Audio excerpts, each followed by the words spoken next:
All right, everybody, welcome back for our latest deep dive. And this time, we are tackling a topic that's been causing quite a stir in the cryptosphere. That's right. We're talking decentralized exchanges. DEX. DEXs, exactly. And look, I know you, our listeners, you're ahead of the curve. You're hearing DeFi everywhere. But we're going beyond the hype. We're doing a deep dive. Exactly. Yeah. So let's jump right in. For anyone who might just be tuning in for the first time, maybe they stumbled on the podcast, what would you say? What's a DEX? Like, explain it to me as if we were, I don't know, at a coffee shop or something. Okay, so imagine this. You want to trade some crypto, right? But you're tired of the fees, the restrictions, the whole centralized exchange drama. Been there. Right. So DEXs come in and say, hey, why even involve those middlemen?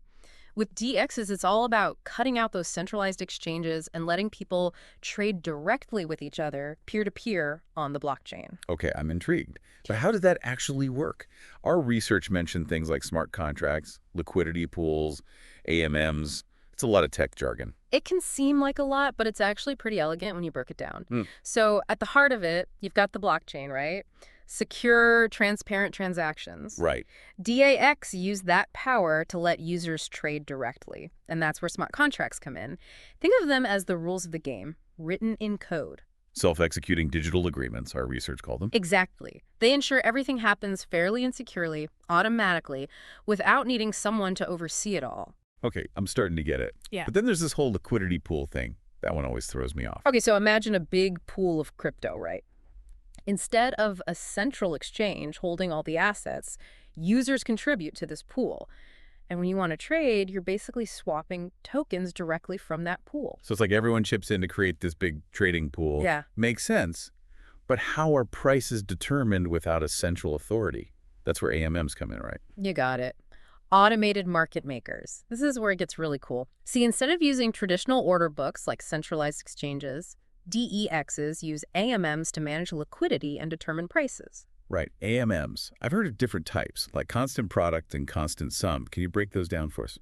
Sure. The most common type is the constant product market maker. Basically, it uses a simple mathematical formula x times y equals k, where x and y are the quantities of the two tokens in the pool, and k is a constant value. This formula helps maintain a balance between the value of the tokens, ensuring there's always liquidity for trading. Then you have constant sum market makers, where the total value of all assets in the pool remains constant. Wow. It's amazing how these AMMs use math to create these self-governing trading mechanisms.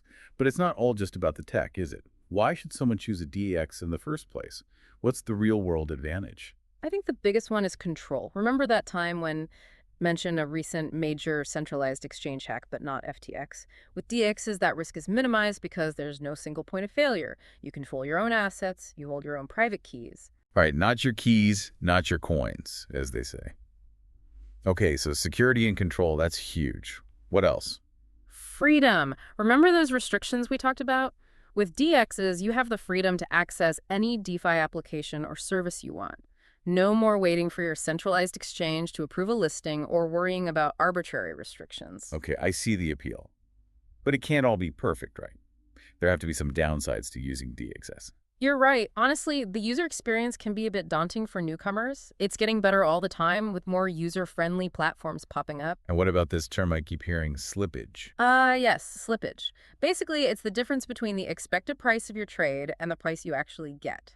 Because DEXs rely on liquidity pools, if you're trading a less popular token or on a smaller platform with less liquidity, you might experience more slippage. Interesting. So liquidity is still a factor, even in this decentralized world. Definitely.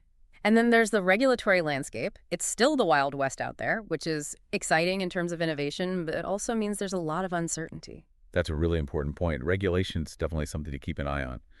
Well, as we resurface from our deep dive into decentralized exchanges, I think one big question remains. Do these platforms have the potential to truly revolutionize finance? I think they absolutely do, but realizing that potential depends on a lot of factors. Will DEXs be able to overcome the challenges of user experience, liquidity, and regulation? And how will they integrate with the broader financial system? It's a fascinating time to be following all of this. So, to our listeners, we'll leave you with this. Keep exploring, keep learning, and keep asking those tough questions. The future of finance might just be decentralized, and it's up to all of us to shape it.